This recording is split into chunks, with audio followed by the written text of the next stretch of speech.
이번 의혹의 키맨 김웅 의원이죠. 그런데 그동안 모호한 발언으로 사안을 헷갈리게 만들었습니다. 고발장을 본인이 받아서 전달했다 이런 의혹을 받고 있는데 한때는 고발장 내가 썼다 이런 얘기도 어떤 매체에 했고 또 아니 내가 쓴 게 아니고 그거는 또 뭐 초안을 좀 잡은 것 같기도 하고 말이 왔다 갔다 합니다. 내일 기자회견을 한다고 하는데 내일은 좀 정리가 될 수 있을까요? 자, 관련된 녹취를 좀 들어볼 텐데요. 김웅 의원의 적극적인 해명을 촉구하는 윤석열 후보 측 발언 그리고 이재명 후보 측의 발언 한번 들어보시죠. 뉴스버스 사이트에 올라왔다는 거고 저도 읽어봤는데 그 엘리트 검사가 쓰는 공소장 문장 있지 않습니까 보면 네. 그 문장치고는 조금 구인데요 보니까. 일단 단순하게 추론을 할 수 있는 것은 윤석열은 필요하면 직접 고소한다. 그다음에 만약에 자기 가족인 김건희가 피해자라고 생각을 했으면 김건희를 시켰을 것이다. 김웅 의원이 비겁한 태도입니다. 제가 볼 때는 손준성이라고 하는 이게 대검찰청의 수사정보기획관 정도라면 굉장히 고위직 간부거든요. 예. 거기와 어떤 자료를 주고받았다고 한다면 제가 볼 때는 그걸 기억을 못할 리는 없을 거라고 봅니다. 그래서 지금까지 김웅 의원의 자세나 태도는 대단히 문제가 있다. 김웅 의원의 진술이 네. 처음에는 뭐 고발장을 본인이 작성했다라는 그런 어떤 인터뷰한 것이 나왔다가 네. 또 나중에는 기억이 안 난다라고 하면서 부인을 했다가 진술 자체가 충돌하거나 모순되는 여러 진술들이 얽히다 보니까 사건의 실체를 좀 밝히는데 어려움이 있었던 것 아니냐라고 이렇게 생각이 되고요. 만약 본인이 이게 아니라고 한다면 내가 작성한 게 아니라고 한다면 네. 내가 안 썼다, 내가 하지 않았다라는 대답을 분명히 할 텐데 그게 아니고 기억이 안 난다라고 하면서 책임을 회피하고 있어서 이거는 좀 거짓말의 가능성이 저는 매우 높다라고 보고 있습니다. 예, 자 그러면 하나하나 한번 풀어보겠습니다. 김경진 의원. 예. 지금 이게 논란이 되는 가장 큰 이유는 그거 아니겠습니까? 그림을 한번 그려보죠. 뉴스버스라고 하는 매체가 보도한 내용은 윤석열 총장의 측근이라고 할 수 있는 손준성 대검 수사정보정책관이 당시 총선을 준비하고 있던 김웅 후보에게 여권 인사의 비위나 혐의 사실이 담긴 고발장을 전해주면서 이거를 좀 국민의힘 쪽에 통해서 대검으로 고발하도록 해달라라고 전달했다는 겁니다. 예. 그런데 지금 왜 이게 관심이 크냐면 손준성 당시 수사정보정책관이 윤석열 총장의 측근으로 분류가 돼 있기 때문에 사람들이 또 그렇게 생각하기 때문에 그리고 또 그 고발장 내용이 윤석열 총장과 관련된 부분들이 있으니까 혹시 윤석열 총장이 시켜서 그렇게 한 게 아닐까 네. 또는 안 시켰다 하더라도 뭔가 윤석열 총장을 돕기 위해서 그런 게 아닐까라는 의혹이 있기 때문에 이렇게 커진 거죠. 그렇죠? 예, 그렇습니다. 자, 그러면 윤석열 총장이 시켰다라는 것은 안 시켰죠? 그러니까 이제 그 앵커께 이제 제가 설명을 드리면, 예. 그러니까 이 사건은 쟁점이 두 가지예요. 우선 첫째, 윤석열 당시 검찰총장이 손준성 수사정보정책관에게 이걸 시켰느냐 안 시켰느냐, 예. 고발장을 써서 보내라고 그 대리고발을 사주를 했느냐, 지시를 했느냐 안 했느냐, 이게 하나 쟁점이고, 예. 두 번째는 했다면 이제 그 이전에. 지금 손준성 정책관은 나는 고발장을 보낸 사실이 없다라고 얘기를 하고 있지 않습니까? 네. 보면. 그렇기 때문에 그러면 손준성 정책관이 진짜로 김웅 의원에게 고발장을 써서 보냈느냐? 그게 쟁점이 되는 거죠. 예. 그러면 만약에 이게 손준성 정책관이 김웅 의원에게 고발장을 안 보냈다. 이게 객관적으로 안 보낸 게 확인이 된다면 예. 이 자체는 모든 게 음모예요, 보면. 그럴 수 있죠. 그렇잖아요. 예. 그래서 첫째는 지금 손준성이 김웅에게 고발장을 보냈느냐 안 보냈느냐 이게 핵심이고 예. 어쨌든 분명한 것은 김웅은 그 국민의힘 내부 관계자에게 뭔가를 보낸 것 같아요. 근데 김웅이 보냈다고 하는 것이 과연 저기 고발장이 있느냐 없느냐 이걸 가지고 지금 김웅 의원은 오락가락하고 있는 것 자, 같아요. 그러면 먼저 그 부분부터 한번 풀어봅시다. 네. 손준성 검사는 김웅 의원에게 보낸 적이 없다라고 부인하잖아요. 그렇습니다. 그런데 김웅 의원은 손준성한테 받지 않았다라고 딱 부러지게 얘기를 하지 않고 있어요. 받았다는 얘기도 딱 부러지게 한 적이 왜 없습니다. 그럴까요? 그건 제가 모르죠. 내일 기자회견이 있으니까 예. 그 부분을 아마 기자들이 김웅 의원에게 집중적으로 물어보겠죠. 예. 근데 지금까지 이제 언론 인터뷰한 내용 또 김웅 의원이 기자들에게 이 보도 문자를 뿌린 내용을 가지고 본다면 첫째, 일단 그때 당시가 선거운동 기간 중이었고 내가 정신이 없는 시간이었고 그다음에 두 번째, 휴대폰이 이미 바뀌었다. 그렇기 때문에 요 내용 자체를 내가 객관적으로 확인할 수 있는 자료가 전혀 남아있지 않다.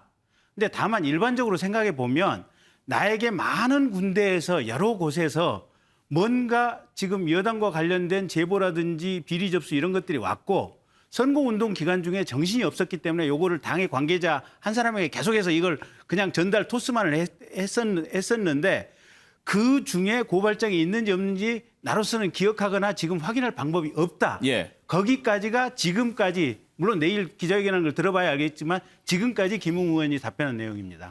그런데 그 전에 김경진 의원이 이렇게 얘기했던 것을 보면 네. 김웅 의원이 제대로 해명하지 않는다고 비판하면서 해명을 촉구한 내용이 있더라고요. 네, 네. 왜 김웅 의원에게 그런 촉구를 했습니까? 그러니까 이제 여러 군데서 가령 검사 출신의 국회의원 후보 야당의 후보자라면 여러 군데서 제보가 올 수가 있어요. 그러다 보니까 통상적으로 생각하면 본인이 그거를 받아서 그냥 전달만 했다면 김웅 의원의 해명대로 그걸 기억을 못하거나 부지불식간에 모르고 이게 전달만 했을 수도 있어요.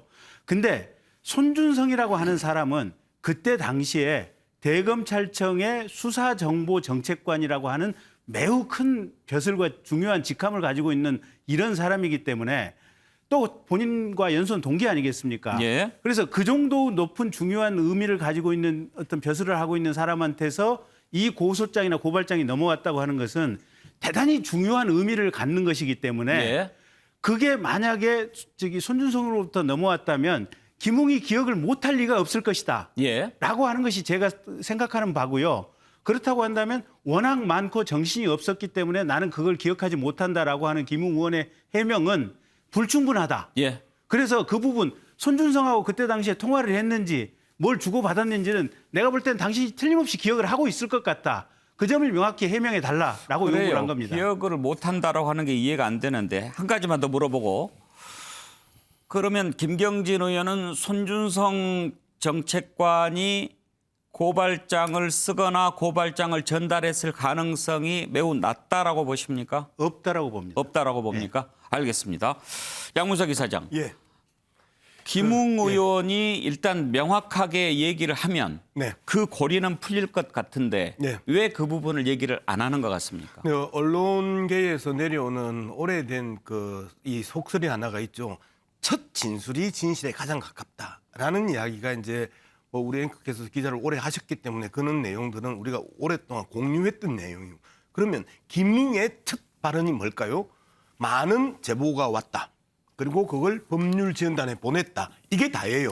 그죠? 거기에 손준성이라는 정책관의 이름이 안 들어갔을 뿐이지 손준성이 보냈냐라고 던졌었을 때 많은 내용들이 왔고 그걸 보냈다 하면 손준성이 한때 받아서 보냈다가 우리가 일반적으로 판단하는 그 첫 진술이라고 이제 보는 거예요. 이제 이 부분에 있어서도 계속 이제 말이 바뀌는 거죠. 예. 자, 하나하나 다시 따져봅시다. 아까 이야기했더니 그럼 윤석열 총장이 시켰냐 안 시켰냐 이 문제가 아니죠.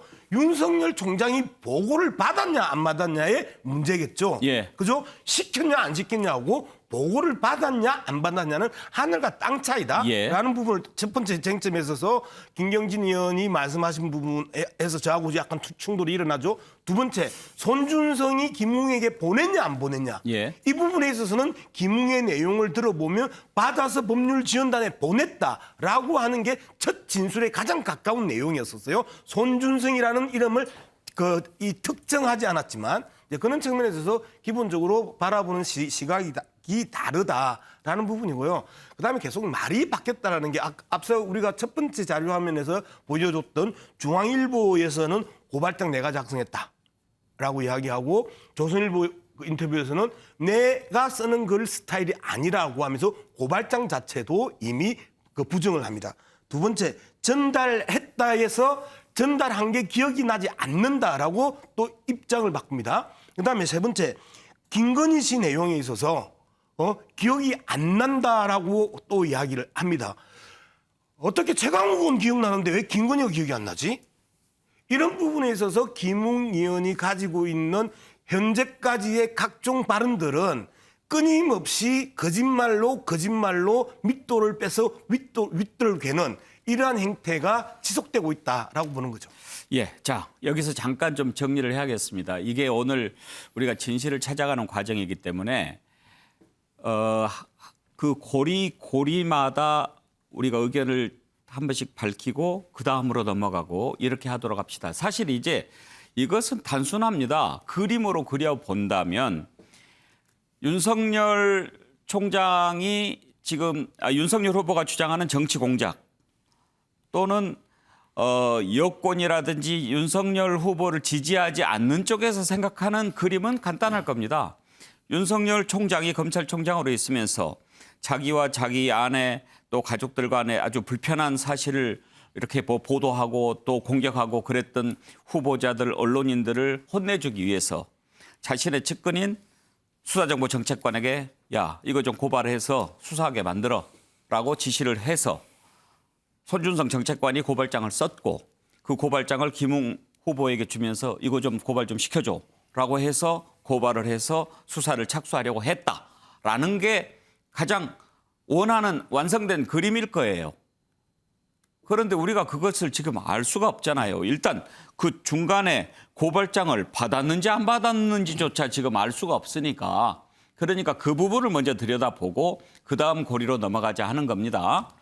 자, 그러면 박원석 의원께서는 현재까지 김웅 의원의 얘기 또 손준성 정책관의 얘기 윤석열 후보 측의 반응 이런 걸 놓고 봤을 때 손준성 검사가 김웅 의원에게 고발장을 전달했을 것이다?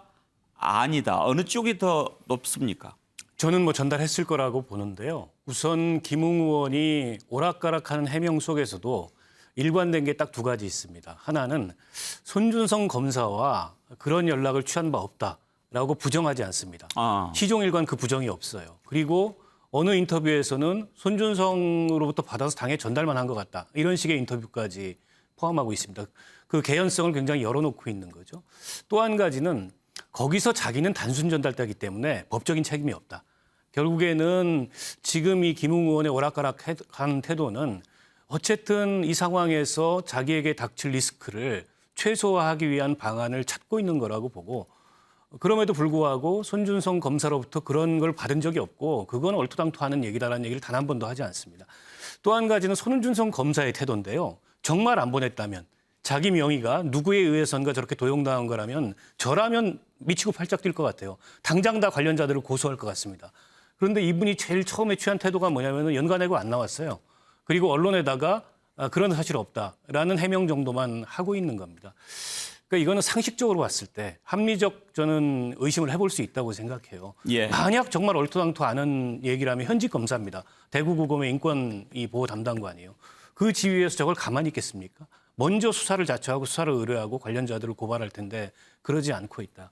그리고 또 한 가지 석연치 않은 바는 김웅 의원이 그 최강욱 의원에 대한 고발장은 내가 작성했다.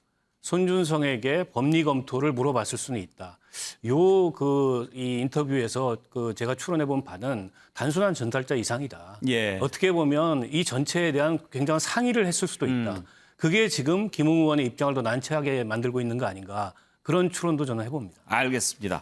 정리를 잘 해주셨습니다. 다시 한번 말씀드립니다. 지금 많은 국민들이 도대체 진실이 뭘까 매우 궁금해합니다. 오늘 이 자리는 대한민국 대표하는 패널들이 나와 계시고 특히 김경진 패널은 지금 윤석열 후보의 대외협력특보라고 하는 매우 중요한 자리 맡고 있어서 어느 정도 그 캠프의 정확한 지금 대응 방안도 같이 마련하고 또 고민하고 있을 그런 분 아닙니까? 여기에서 우리가 진실을 찾아가 나가는 과정이 가장 모범적이기를 기대합니다. 장성철 교수, 네.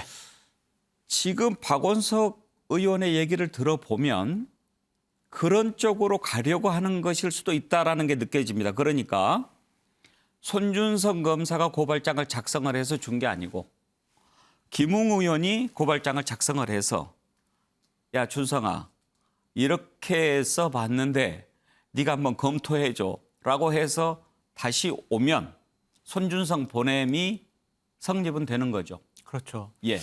그런데 이제 김웅 의원 얘기가 상당히 오락가락하는 부분이 있어서 정확한 실체가 뭔지는 잘 모르겠지만 첫 진술에 의하면 손준성 검사로부터 뭔가는 받은 것 같아요. 그것이 고발장이든 아니면 어떤 자료든 받은 거는 확실한 것 같은데 그 자료를 김웅 의원이 정리를 해가지고 어떤 당직자에게 전달한 건지 아니면은 다른 쪽에서 만든 걸 전달한 건지 이건 우리가 지금 알 수가 없습니다. 그래서 참 답답한 게요. 제일 먼저 밝혀져야 될 게 손준성 검사가 과연 이 고발장을 만들었느냐 안 만들었느냐를 가장 먼저 밝혀야 될 것 같아요. 근데 제가 봤을 때 이게 안 밝혀질 것 같아요. 안 만들었다고 얘기는 했습니다. 본인은 이제 황당하다, 법적 조치를 취하겠다라고 했고 이전에 한번 좀 손준성 검사의 컴퓨터를 좀 압수수색 해가지고 좀 조사를 해봤잖아요. 그때 만약에 이런 문건이 나왔으면 추미애 법무부 장관이 가만히 안 있었겠죠. 제가 봤을 때는 지금 뭐 손준성 검사가 있었던 수사정보정책관실의 컴퓨터를 압수수색을 해서 이 문건이 있는지 없는지 파악은 불가능할 것 같다는 생각이 들고 결론적으로 말씀드리면 저는 이 사건은 미궁에 빠질 수밖에 없다라는 예. 생각이 듭니다. 자, 그러면 다시 김경진 의원에게 가겠습니다. 다른 세 분 패널은 일단 손준성 검사가 김웅 의원에게 전달했을 것으로 생각된다. 그게 합리적인 의심이다라고 얘기합니다. 네. 그런데 김경진 의원은 아니다라고 확신하는데 다시 한번 정리를 해 주시죠. 왜 그런지. 일단 첫째가요. 그 검찰총장이 이런 일을 시킬 이유가 없습니다. 그러니까 2019년으로 복귀를 해보면 2019년에 한겨레가 당시 윤석열 총장이 김학의 사건에 나오는 윤중천이라는 분으로부터 접대를 받았다고 오보가 나갑니다. 그래서 2019년 11월에 윤석열 본인이 직접 고소장을 제출을 했습니다. 그리고 몇 개월 후에 한겨레가 사과를 하고 윤석열 당시 총장이 고소 취하를 했습니다.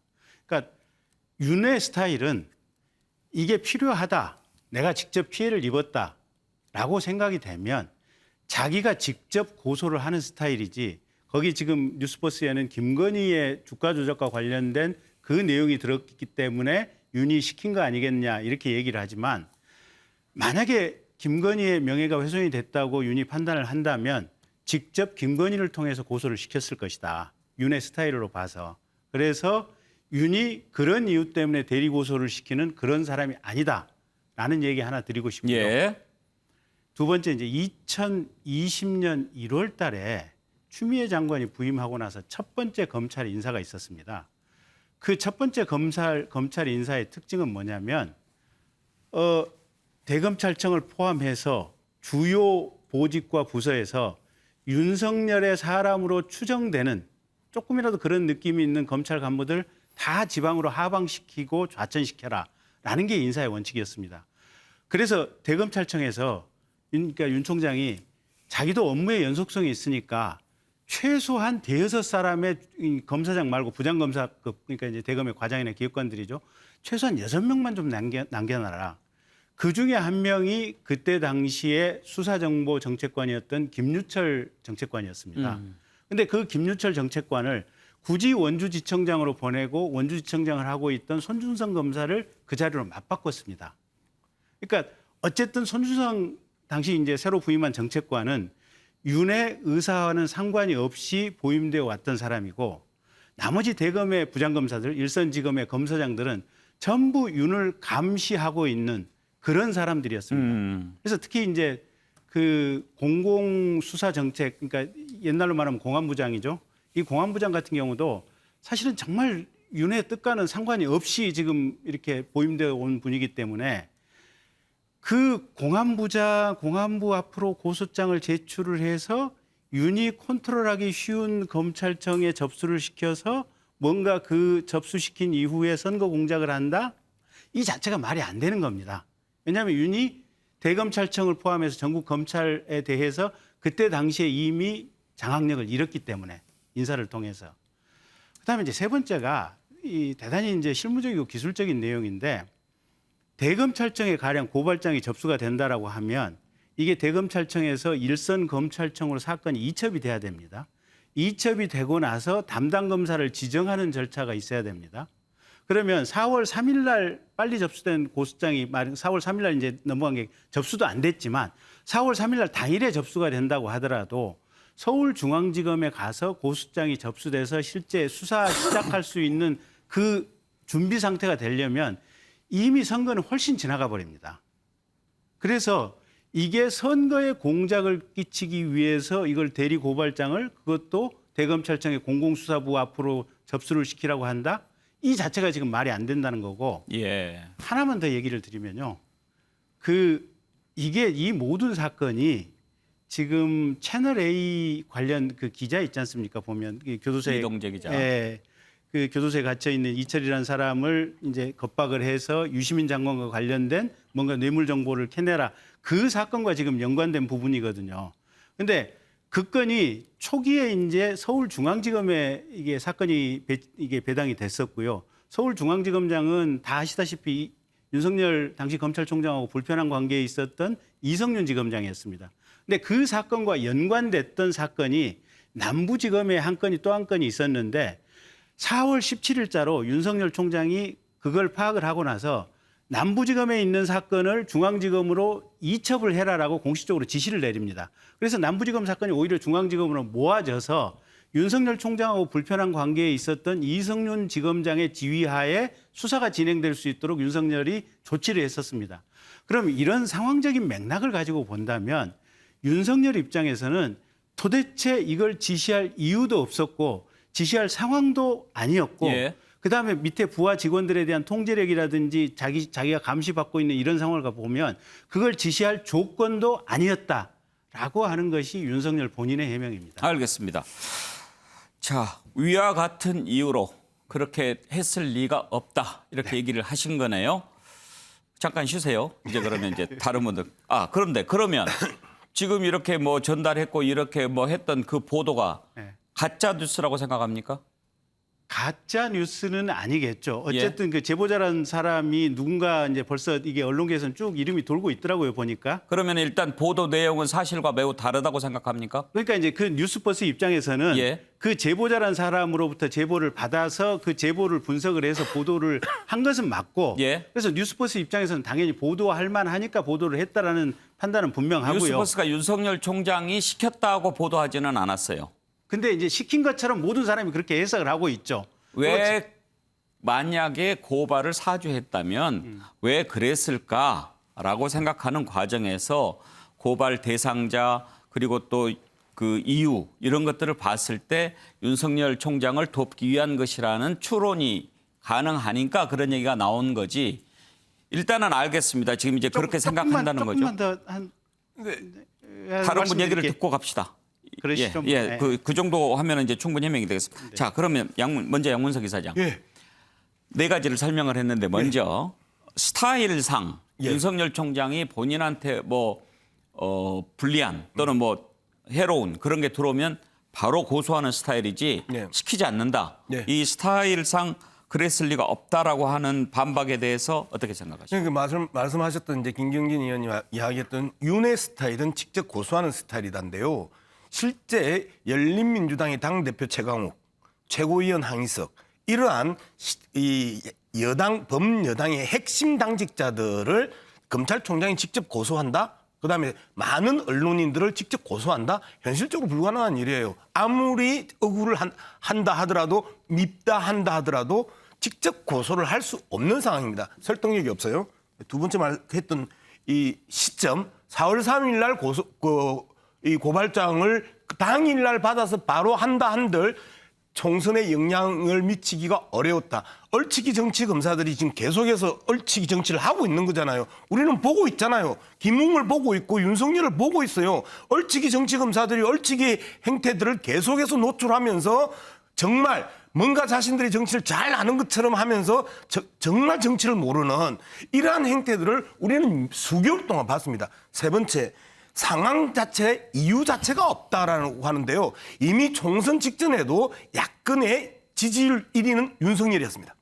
그리고 실질적으로 여권에 대한 많은 본인으로서 그 단합받는 이미지와 희생양의 이미지를 계속해서 살려내 왔었고, 그리고 야권의 여권 지지율 이 야권의 지지율 1위로서의 역할들을 계속해서 해왔단 말이에요. 그런 측면에서 보면 총선에서 이기고 대선으로 가는 이 징검다리의 직전 상황에서 정치적 이벤트가 벌어지고 있는데 충분히 이후에 발자취를 더듬어 보면 퇴임한 이후에 발자취를 더듬어 보면 그때 충분히 준비하고 작전을 짜고 공작을 펼칠 수 있는 그런 상황적 이유가 다 있었다는 거예요. 즉 김경진 의원이 이야기했던 직접 고소의 문제라든지 4월 3일의 시점의 문제라든지 상황적 이유 문제, 이 문제가 다 논란이 가능하고 찬반 논쟁이 충분히 붙어도 아님을 증명하는 데 있어서 훨씬 더 설득력 나는 있을 거라고 봐요. 예.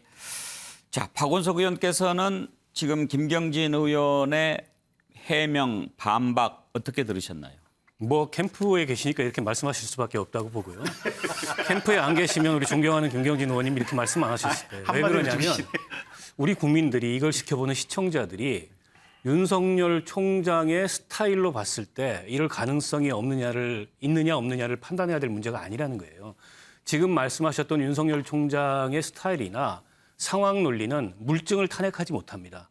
즉 무슨 얘기냐면 손준성이 보낸 거라면 그건 당연히 지시의 개연성이 높은 거예요.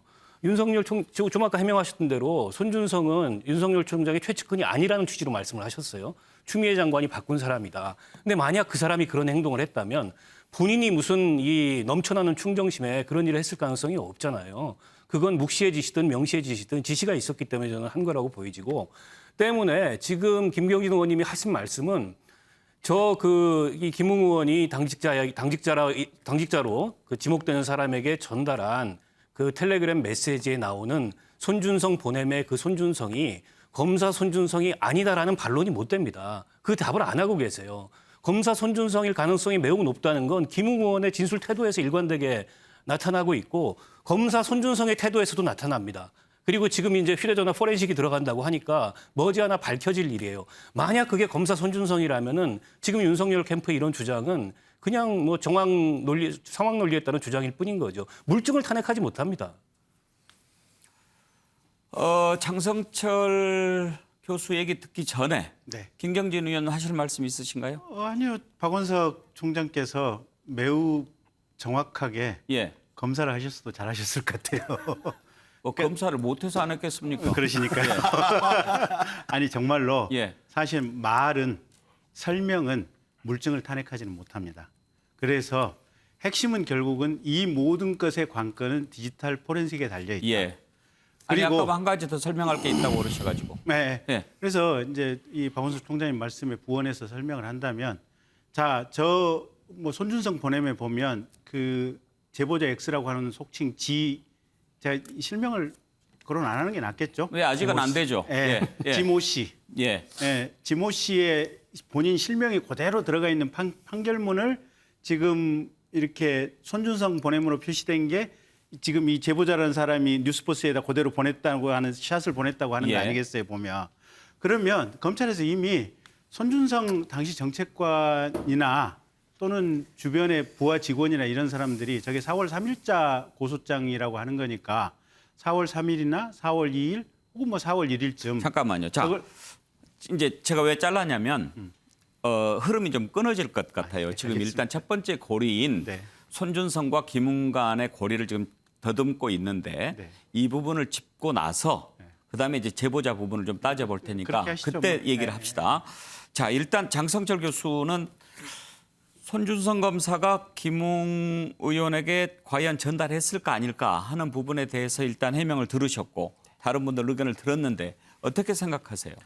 그러니까 참 평론하기가 어려워요. 왜냐하면 사실관계가 아직 드러난 게 없잖아요.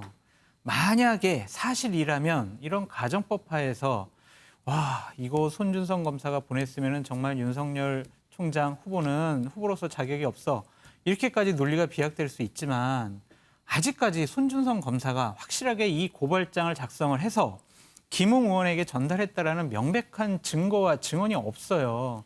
그런 상황에서 우리가 이 논리를 전개해 나간다는 것은 상당히 좀 무리가 있어 보이고요.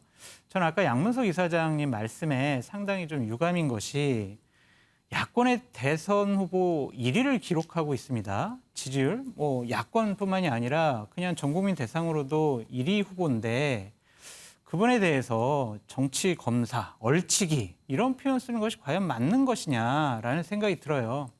아직 어떠한 윤석열 후보가 보고받았다, 지시받았다 그런 걸 모르잖아요. 그런 상황에서 그런 표현 쓰시는 것은 결국에는 여당 인사가 야권의 대선 후보를 폄하하기 위한 수단으로 이권을 이용하고 있다라고 볼 수밖에 없습니다. 그 점은 좀 양문석 이사장님답지 않은 발언이 아니었느냐라는 생각이 좀 듭니다. 제가 반응해도 되겠습니까? 자, 얼치기 정치검사라고 표현을 했었어요. 정치검사에 대한 부분에 대해서 명확하게 윤석열 전 총장의 사퇴 이후의 행보는 정치를 선언하고 실질적으로 정치판에 뛰어들었어요. 이미 작년 연말 전후로 해서 추미애 장관이 정치검사라고 규정을 함에도 불구하고 그 부분이 아니라고 계속해서 부인해 왔었어요. 그런데 그 와중에 이 정치의 얼치기 정치를 계속 해왔던 것이고 이후에 봐도 얼치기 정치는 그 얼치기 정치라고 할 수밖에 없는 여러 가지 정황들 일일망은 일일시든 이런 부분들을 충분히 이야기했고 그다음에 자꾸 이용한다고 이야기를 하는데요. 지금 우리가 윤석열 후보를 공격하는데 여권이 이용한다? 윤석열 후보가 여권 입장에서는 가장 쉬운 대상이에요. 홍준표, 유승민 이런 후보들은 이미 대선과 총선을 통해서 충분히 검증된 사람들이에요. 잠깐만요. 그런데 본질에서 벗어난 논쟁이 길어지고 있습니다. 예, 예. 이 정도 하시죠. 예, 예. 가급적 양문석 이사장께서는 본질에서 벗어난 발언으로 쓸데없는 빌미를 잡히지 않도록 좀 예를 써주시기 바랍니다. 평소에 양문석하고 많이 다른데요. 얼치기 정치검사 하는데 장성철 교수가 가만히 있겠어요? 아니 지금 객관적이고 논리적인 사건 분석을 해야 되는데 우리 양문석 이사장님은 지금 이 순간에도 알겠습니다. 어쨌든 윤석열 얼굴에 똥칠 한 번 더 하려고 지금 노력을 하잖아요. 그것도 적절한 발언이 아닙니다. 자꾸 자, 본질을 벗어나는 이야기를 하지 마시자니까요. 두 분에게 엘로카드 드립니다. 예. 자, 그러면 다시 이제 돌아가서 내일 김웅 의원이 기자회견을 한다고 합니다. 아마 내일쯤은 확실하게 입장을 밝히지 않겠습니까? 그동안 오락가락하고 그랬는데 그런데 한 가지만 더 짚어봅시다. 왜 김웅 의원이 처음부터 확실하게 입장을 밝히지 않았을까요? 더군다나 오늘도 한 10군데 정도 인터뷰를 했어요. 오늘 하루 종일 인터뷰했을 것 같아요. 그런데 오늘 인터뷰한 내용을 제가 다 봤는데 인터뷰한 곳마다 또 말이 조금씩 달라요. 그거는 왜 그럴까 정말 궁금한데 박원석 의원은 어떻게 보세요? 결국에는 지금 자기 보호가 최우선인 것 같습니다. 그렇다 보니까는 당황하기도 했고 말이 좀 계속 달라지는데 저는 내일 기자회견을 하신다고 하니까 내일은 정말 진실을 김웅 의원이 아주 명료하게 얘기를 했으면 좋겠어요. 그러니까 아까 모두의 김경진 의원님도 말씀하셨지만 아무리 선거 며칠 전 바쁜 상황이라도 현직 대검 이 수사정보정책관과 주고받은 메시지를 기억을 못할 리가 없습니다. 그거는 믿기 어려운 주장이에요. 예. 그래서 제가 보기에는 단순 전달자 이상의 역할이 있는 거 아니냐. 그렇기 때문에 더더욱 뭔가를 숨기려고 하고 자기를 보호하려고 하는 그런 어떤 본능이 발동하다 보니까 얘기가 오락가락하는 거 아니냐 이런 생각이 들고요. 예. 물론 이제 그 검찰 조직이나 혹은 뭐 윤석열 후보가 서로 지금 다른 캠프에 있긴 하지만 자당의 유력 후보잖아요. 예. 그런 어떤 정치적 부담도 굉장히 크게 작용을 할 거고 여러 가지 심경이 복잡할 텐데 어쨌든 당시의 김웅 후보는 예. 후보였지만 지금 김웅은 검사도 아니고 후보도 아니고 공직자이고 대한민국 국민이 선출해 준 국민의 대표자입니다. 그런 어떤 책임을 저는 무겁게 인식하고 예. 내일만은 사실에 대해서 좀 투명하게 얘기를 했으면 좋겠어요. 그랬으면 좋겠습니다. 장성철 교수 혹시 그런 부분은 없을까 생각도 해봅니다. 어떤 관계에서 오는 참 곤란한 측면. 손준성 검사와는 연수원 동기로 아주 가까운 사이라고 하지 않습니까? 또 윤석열 총장은 검찰에 있을 때 또 가까웠다고 하지 않습니까? 걱정하고 오히려 총장님 걱정이나 잘하세요 이렇게 얘기도 하고 헤어졌다고 할 정도로. 그런데 또 정치에 들어오는 것은 유승민 의원 또 줄을 잡고 들어왔잖아요. 네. 그래서 지금 유승민 후보 캠프에 있고 네. 이런 관계 속에서 본인이 어떻게 스탠스를 정해야 될지 좀 답답해서 말을 제대로 못하는 게 아닌가. 처음에는 기억을 제대로 못한 것도 사실인 것 같고요.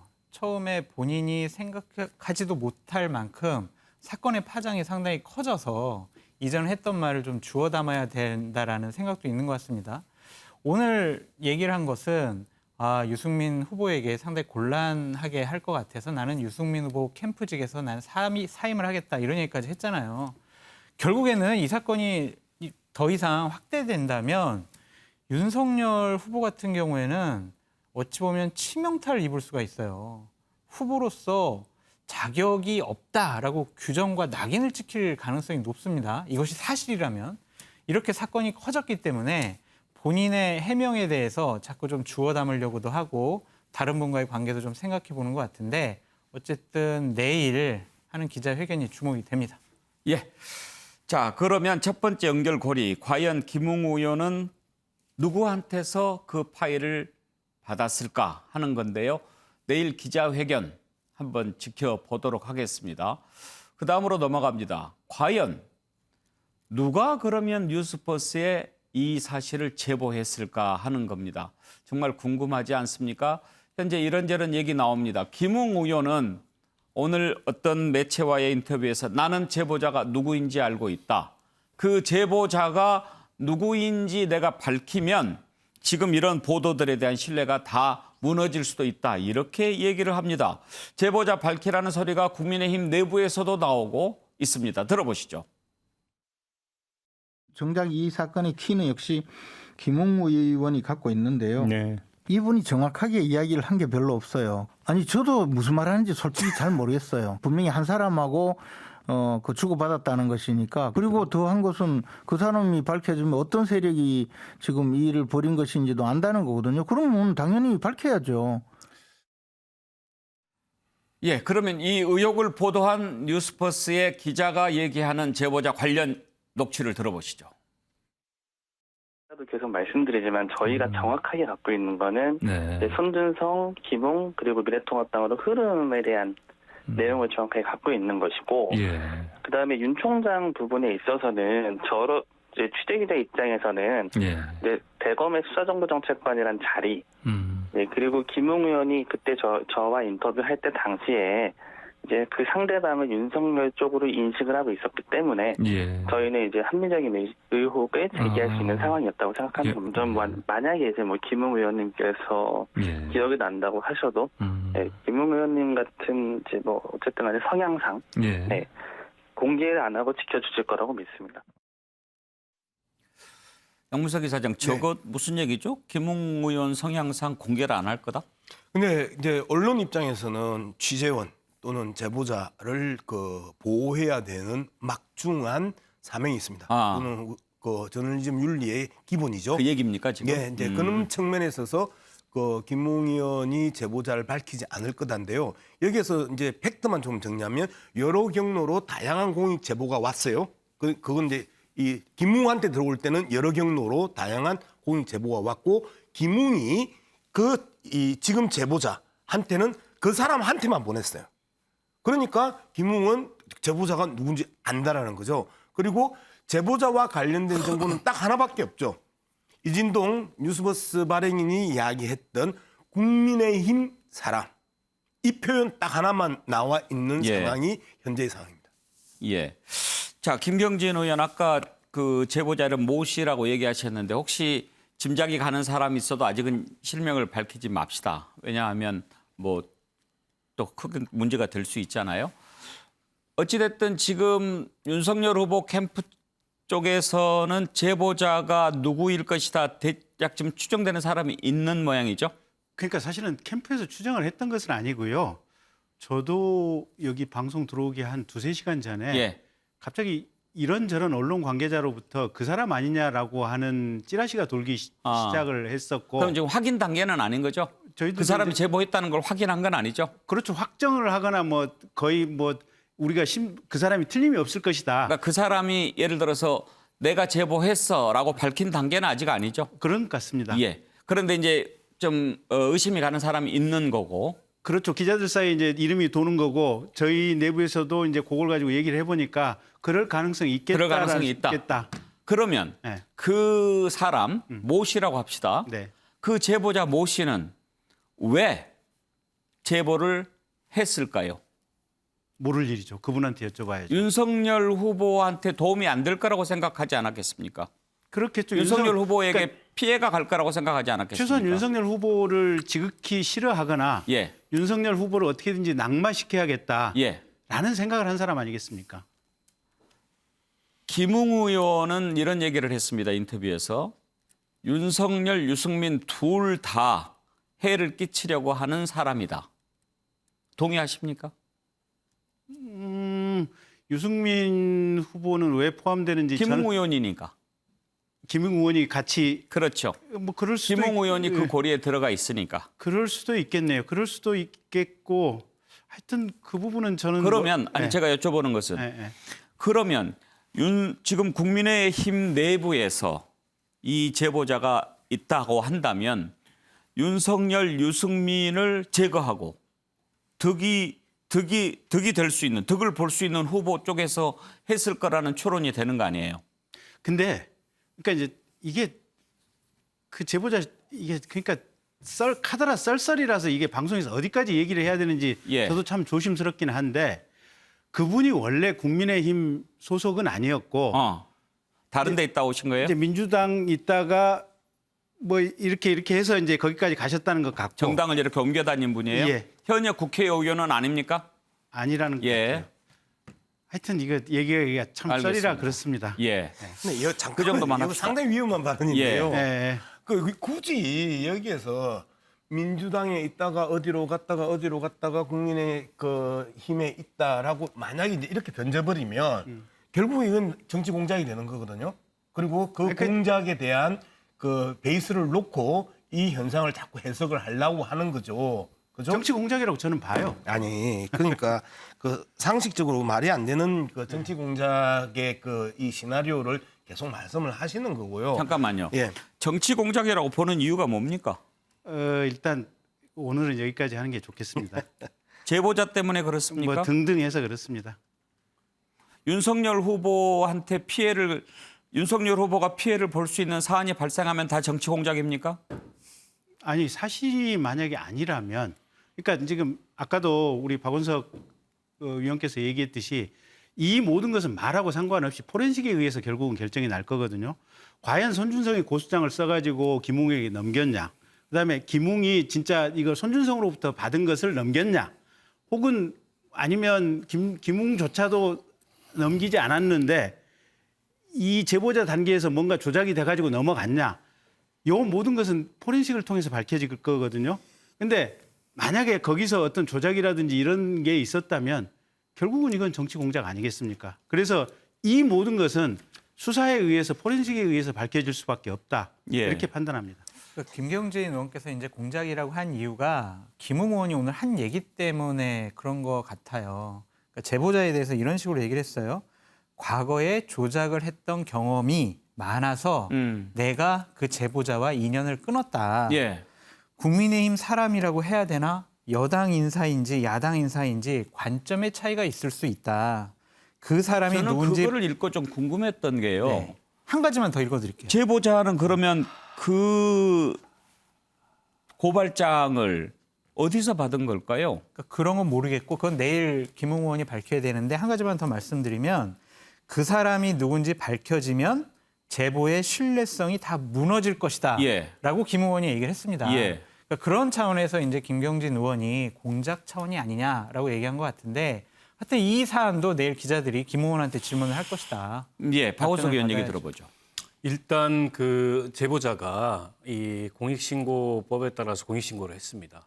그래서 공익신고자로 지정이 되면 그 공익신고자를 추정할 수 있는 인적사항을 얘기하거나 미루어 짐작할 수 있는 사실을 보도하거나 얘기하면 안 됩니다. 안 됩니다. 굉장히 조심스럽게 지금 예. 얘기를 해야 되고요. 근데 김웅 의원도 그 제보자와 연락을 주고받고 본인이 자료를 포워딩했다는 사실을 부정하지 않아요. 그러니까 고발장이나 증거 자료들을 제보자가 조작해낸 게 아니면 분명합니다. 다만 이제 손준성 보냄이라고 돼 있는데 그거를 제보자가 조작했을 가능성이 있냐? 저는 그럴 가능성은 없다고 봐요. 그게 기술적으로도 좀 불가능하다고 알고 있고 또 그거는 현직 검사를 사칭하는 건데 그게 어마어마한 죄가 될 수 있거든요. 저는 그럴 만큼 대담한 그런 사람이 이 사실을 스스로 공개했다. 이건 앞뒤가 맞지 않는 사실이라고 보고요. 예. 동기가 뭐냐? 이 측면에 있어서도 특별한 동기가 없었을 수도 있습니다. 그냥 기자하고 친하다 보니까 이런저런 얘기 끝에 그 이 사건을 취재했던 기자의 인터뷰를 보면 최초에는 손준성이라는 사람이 누군지 몰랐다는 거 아닙니까? 예. 그러나 이제 이게 법률가일 가능성이 높다고 보고 법률가 데이터베이스하고 대조한 결과 법률가 중에는 현직 판검사 중에는 손준성이 한 명밖에 없더라. 이렇게 시작된 취재였거든요. 예. 그런 측면에서 봤을 때 뚜렷한 정치적 의도를 가지고 이거를 갖다 기자한테 제보했다고 보기도 좀 어려운 것 같아요. 그런데 그 제보자가 그 제보한 화면에 보면 이걸 방을 폭파해라 뭐 이런 화면도 있지 않습니까? 그렇기 때문에 김웅 의원과 텔레그램을 공유했던 사람일 가능성이 있다고 봐야 되지 않나요, 양문석 이사장? 그러니까요. 그 기본적으로 텔레그램에 대한 이제 이미지를 분명하게 이야기해야 되는데 다른 SNS와는 달리 텔레그램은 기본적으로 보안이 확실하다라는 그러한 그 전설이 우리 국민들에게 있어요. 네, 그런 측면에서 많은 정치인들이나 비즈니스맨들이 텔레그램을 통해서는 아주 자유롭게 소통하는 그러한 그 사회심리적 분위기가 지금 있다는 부분에서 텔레그램의 특징이고요. 그다음에 텔레그램에 대한 그 안정성 때문에 그 이 내용이 그대로 그 지금 전달되고 있는 거거든요. 첫 번째, 분명한 거는 고소장과 그죠? 고발장과 그다음에 고발장을 뒷받침하는 지모 씨의 판결문이나 180여 페이지의 그 첨부 자료들이 존재한다라는 겁니다.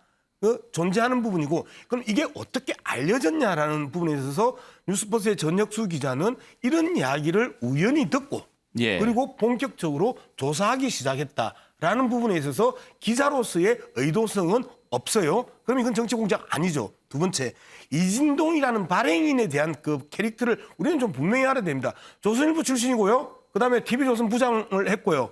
그다음에 삼성 엑스파일을 가장 먼저 MBC의 이상호 기자보다도 먼저 터뜨렸던 그 기자입니다. 그리고 탐사 보도에 전문성을 가지고 있다라고 언론계에서는 일정하게 인정해주는 기자입니다.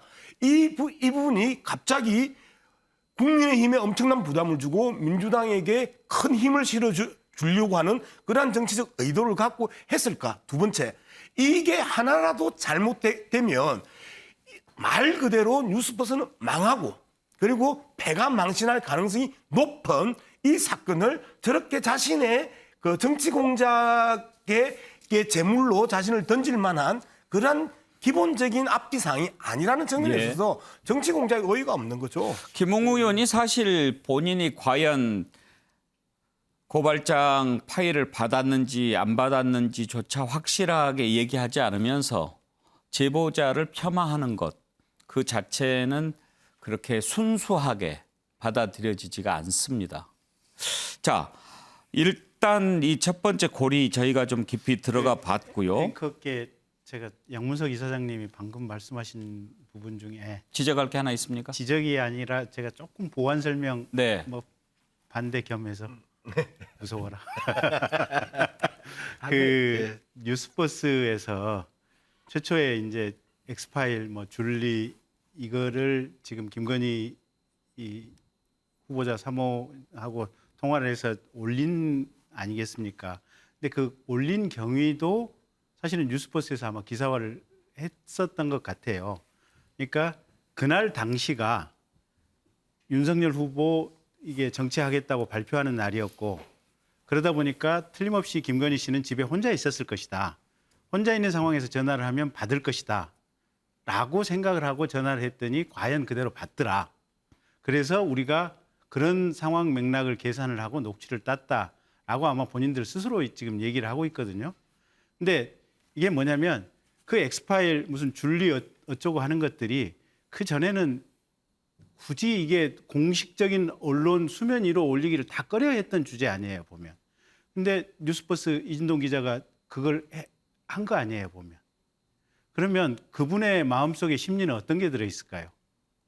제가 뭐라고 얘기할 수는 없겠지만 이 방송을 듣는 시청자들께서 그 점을 한번 생각해 보시고 스스로 머릿속에서 한번 분석을 해보시기를 제가 말씀드리는 바입니다. 예. 자, 진실을 규명하기 위한 과정은 참 어렵습니다. 그렇지만 매우 쉬운 방법이 있습니다. 진실하게 진실을 규명하면 되는 거죠. 자, 진실을 찾아가는 과정이 이렇게 어려운데 일단 보도 자체가 사실이냐 아니냐를 믿는 것을 가지고 지금 여러 가지 얘기가 나오고 있는 겁니다. 윤석열 후보 측의 장제원 의원은 뉴스버스가 김웅 의원과 통화한 내용 이런 것들을 다 공개를 해라. 그러면 좀 더 확실하지 않겠느냐 이렇게 얘기를 합니다. 관련된 내용을 한번 들어보시죠. 권혁수 기자가 김웅 의원에게 물어봅니다. 손준성 검사 아시죠? 윤 총장한테 요청받고 그러신 거예요? 그건 아니고 윤 총장하고는 전혀 상관없어요. 이렇게 분명한 어조로 윤 총장하고 상관없다는 얘기를 김웅 의원이 합니다. 검찰 쪽에서 받지 않았다는 분명한 어조로 김웅 의원은 얘기를 합니다. 준성이하고 얘기는 했는데 그거 제가 만들었어요. 의원님이 만드신 거라는 말씀이세요? 제가 먼저 그걸 봤을 거예요. 준성이한테 제가 한번 물어봤을 수는 있어요. 이게 법리적으로 맞나 이런 것을. 신명 판결문은 저는 본 적이 없어요. 이거 왜 보도 안 하죠? 뉴스버스는 왜 이거 보도 안 하고 싹둑 자르고 다음 날 유도신문 해가지고 김웅 의원의 기억이 좀 부족한 거를 틈타가지고 이렇게 왜곡, 날조, 공작 보도를 하는 것이죠? 장제원 의원은 뉴스버스의 보도에 문제가 있다라고 공격합니다. 뉴스버스의 반응을 들어보시죠. 저희가 전화를 2번 했어요. 2번, 예. 굉장히 당황을 많이 하셨거든요, 그날. 아, 그래요? 예. 예, 그래서 무조건 다 아니다. 다 아니다.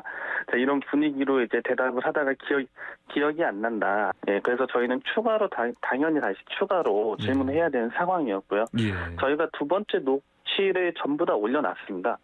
전부 올려놨는데 처음에 저희가 통화 시작을 할 때 김웅 의원이 어제 잘 못 들었다.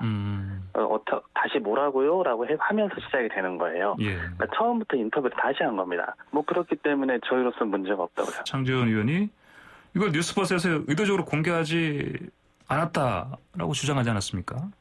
예, 저는 그냥 내용이 없어서. 아, 그래요? 예, 자 지금 보도 내용 가지고 이야기를 했는데 근데 양문석 이사장 예. 그 부분에 대한 내용도 조금씩 지금 나오고는 있죠.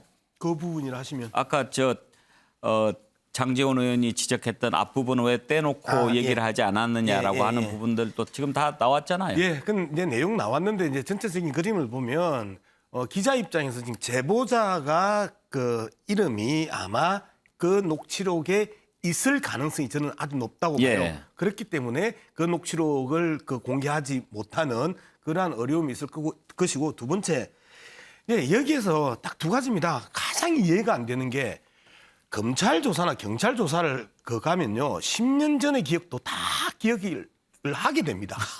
그런데 여기에서 내가 손준성이한테 물어봤을 수는 있겠다라고 하는 김웅의 이 발언과 장제원 의원이 방금 그렇게 이야기하잖아요. 물어봤을 수는 있겠다는 이 발언이 기본적으로 성립이 안 되고요. 두 번째, 어떻게 국회의원이 기자에게 유도신문을 해서 김웅이라는 전직 검사고 검사 내전이라고 하는 그 책에 저자를 유도신문에서 가지고 놀았다고 지금 이야기하는 거잖아요. 아무리 논리가 부족한다 하더라도 기억이 안 난다? 물어봤을 수도 있다? 그다음에 어떻게 국회의원한테 유도신문을 해가지고 언론이 장난치지? 이렇게 이야기하는 것 자체가 말 그대로 코미디라는 거예요. 내일 하여튼 뭐 기자회견 한다고 하니까 한번 봅시다. 지금까지는 김웅 의원 검사답지도 않았고 국회의원답지도 않았다고 생각합니다. 박원석 의원. 근데 장제원 의원의 저런 말씀은 저는 일종의 자책골이라고 생각합니다.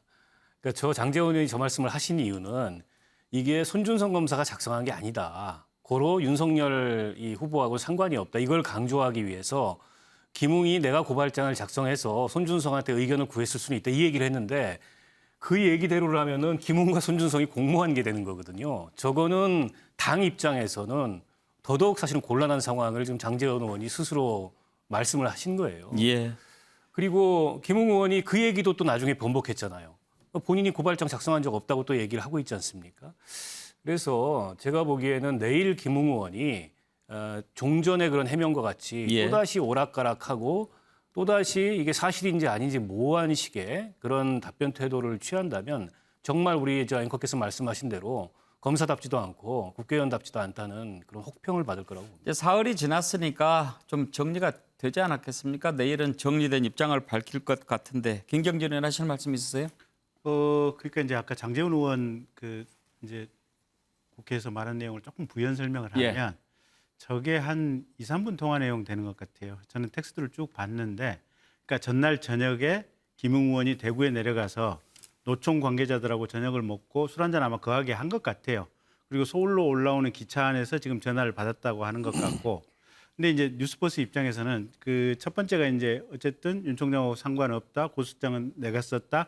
그런 내용들이 여기저기 쭉 들어가 있으면 사실은 독자들의 판단을 위해서 그 내용도 실어주고 그 다음날 했던 2차 통화와 녹취 내용도 실어줘야 맞는데 왜 2차 통화 내용은 녹취는 까고 1차 통화 내용은 전혀 밖으로 내보내지 않는 것인지 그런 아마 뉴스버스의 태도를 지적하고 있는 부분인데 저는 장제원 의원의 지적도 일정 정도 뉴스버스에서는 새겨드려야 될 부분이 있지 않나 그렇게 봅니다. 예. 자, 그러면 윤석열 후보 대응을 한번 살펴보도록 하겠습니다. 일단 윤석열 후보 정치 공작이다라고 주장을 했지요. 그리고 오늘 어떤 행보를 했냐면 정책 공약을 발표했습니다. 지금 이렇게 고발 사주 의혹으로 떠들썩한데 짐짓 나는 내 길을 가겠다. 지금 이런 행보를 보인 것이죠.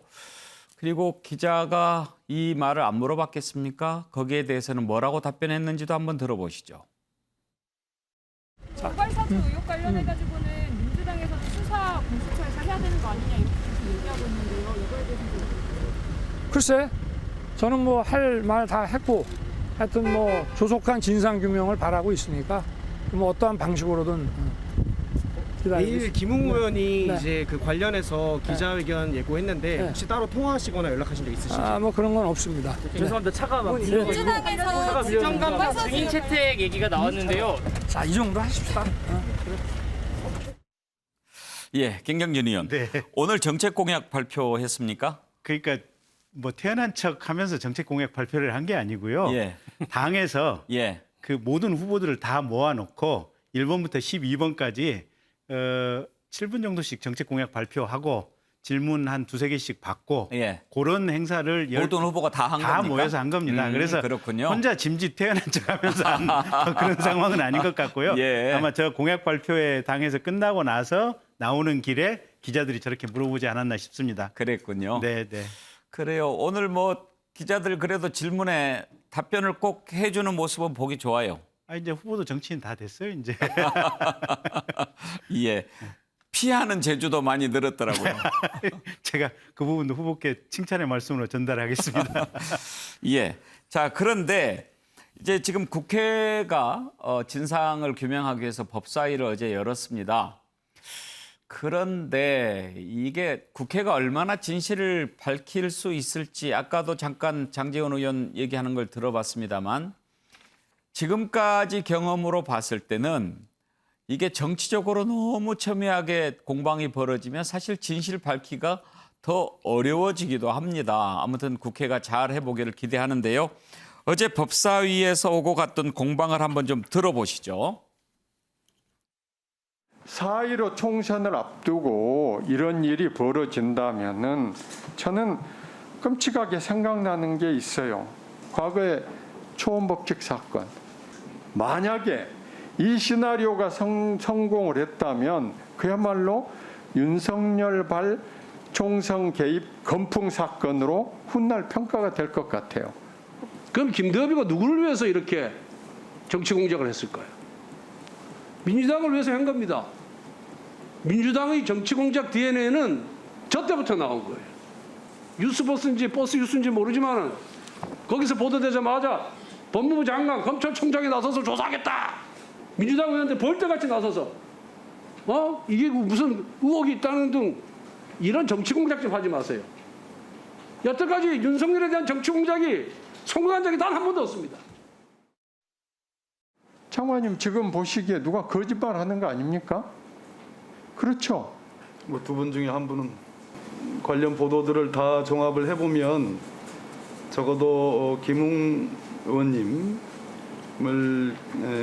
기준으로 놓고서의 손준성 검사와의 어떤 그 맥락, 그렇죠. 그것이 유관성 그런 부분에 대한 의심할 여지가 있는 거고요.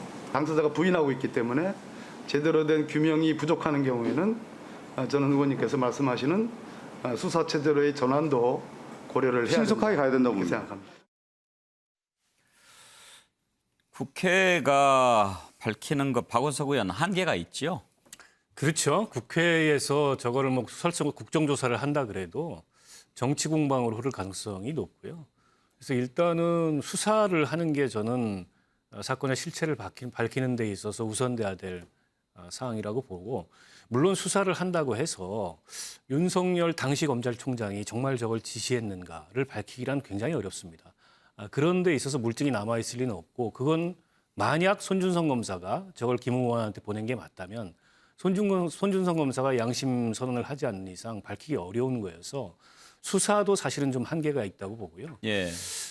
결국 손준성 검사가 김웅 의원에게 저런 고발장과 증거 자료를 보낸 게 사실로 확인된다 하더라도 그에 대해서 법적 책임을 윤석열 총장까지 묻기란 저는 이 사안의 성격상 굉장히 어렵다. 다만 정치적 책임 문제는 남겠죠. 만약에 현직 검찰총장이 현직 검찰에서 저런 일이 일어났다고 하면 총장이 옷 벗어야 될 사안 아닙니까? 그러니까 최소한 당시에 명시적 지시든 묵시적 지시든 아니면은 검찰 최고 책임자로서의 책임이든 어떤 책임은 있는 거죠. 예. 김경준 의원, 법률가 입장에서 좀 대답을 해 주실래요? 이런 게 강제 수사할 수 있는 사안이 됩니까? 지금 어제 장관 얘기로는 최소한 실명 판결문이 나갔다. 그러면 개인정보보호법 위반은 분명히 해당하지 않겠느냐. 그러니까 그 실명 판결문이 손준성 정책관으로부터 나갔다고 한다면 그건 최소한 손준성 정책관의 개인정보보호법 위반에는 해당이 된다. 그러면 그건 수사 대상이 되는 거고, 예. 그걸 수사를 하다 보면 결국은 이 많은 범위 자체가 다 실질적인 수사 범위 안에 들어올 수 있겠죠. 예. 장성철 교수, 이런 방법도 있을 것 같은데요. 국회 오래 계셨으니까. 곧 국정감사가 있지 않습니까? 네.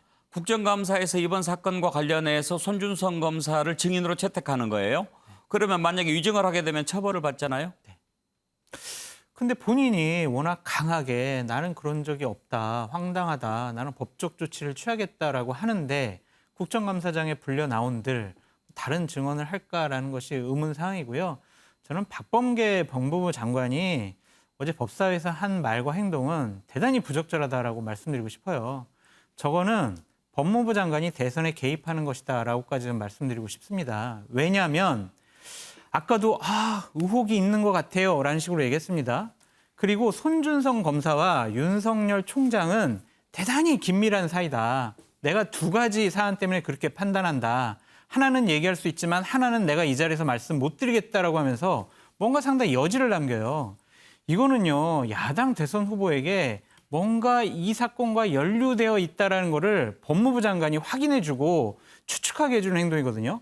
이거는 대단한 대선의 개입이다라고 생각이 들고, 박범계 법무부 장관이 대한민국 법무부 장관이지 민주당의 법무부 장관 아닙니다. 저는 이 사건이 자꾸 이렇게 확대되면 야당에서는 중립 내각을 구성해야 한다라는 주장을 해야 된다라고 보여집니다. 국민의힘에서는 일단 윤석열 총장 대응하는데 여러 가지로 좀 복잡한 변수들이 있지요. 만약에 국민의힘 내부에서 이런 제보가 나왔다고 한다면 또 윤석열 후보만 무조건 또 편을 들 수도 없는 상황이 될 수 있으니까요. 김경진 의원 어떠세요? 국민의힘에서는 현재 어떻게 대응을 하는 게 맞다고 보세요? 문제라기보다도 지금 대한민국이 역사 이래로 또 전 세계적으로 가장 최고의 정보 전달력과 그다음에 전 국민의 어떻게 보면 평균 학력 수준으로 본다면 전 세계적인 국가라고 봅니다. 그래서 이거는 뭘 하나 숨길 수도 없고 숨길 방법도 없는 것이 2021년의 대한민국이다 이렇게 보고 있고요. 국민의힘도 그렇고 저희 윤석열 캠프도 그렇고 모든 이 건과 관련해서 이해관계를 가지고 있는 집단들은 다 정직해야 됩니다. 국민들이 명확하게 보고 판단할 거다 이렇게 믿습니다. 정말 제가 바라는 말씀입니다. 양문석 이사장, 국민의힘에서 어떻게 대응하는 것이 옳다고 보십니까? 대응할 수 있는 방법이 없습니다. 뭐 어떻게 대응하겠다 하는 게 아니고 정보가 없는데 지금 우리가 가지고 있는 그 로 데이터는 뉴스버스가 던졌던 그 내용 외에는 아무것도 없어요. 그러면 이제 이걸 밝혀내는 방법이 두 가지가 있는 거잖아요. 하나는 그 휴대전화 포렌식을 해서 밝혀내는 건데 거기도 내용은 없어요. 누가 언제 어떻게 전화했는지 그 정도가 최대치예요. 그다음에 두 번째는 판결문인데 판결문이 만약에 4월 3일부터 한 2주를 쭉 봤었을 때 달랑 한 사람만 딱 있으면 이 부분에 있어서는 명확하게 손준성이 받고 뺐구나라고 하는 특정을 할 수 있겠지만 그렇지 않으면 힘들어요. 마지막으로 손준성이가 판결문을 뺐다 하더라도 총장한테 보고하지 않고 그냥 내가 개인적으로 한 거다라고 선을 탁 끊으면 결국 정치 공방 속에서 오랫동안 이 논의는 지속될 수밖에 없을 것 같아요. 박원석 의원. 일단 뭐 정치 공작 프레임 같은 걸로 대응해서는 저는 국민들을 설득 못할 것 같고요. 이건 여야를 떠나서 국가 공권력인 검찰이 저렇게 검찰권을 사유한다는 건 있을 수가 없는 일이잖아요.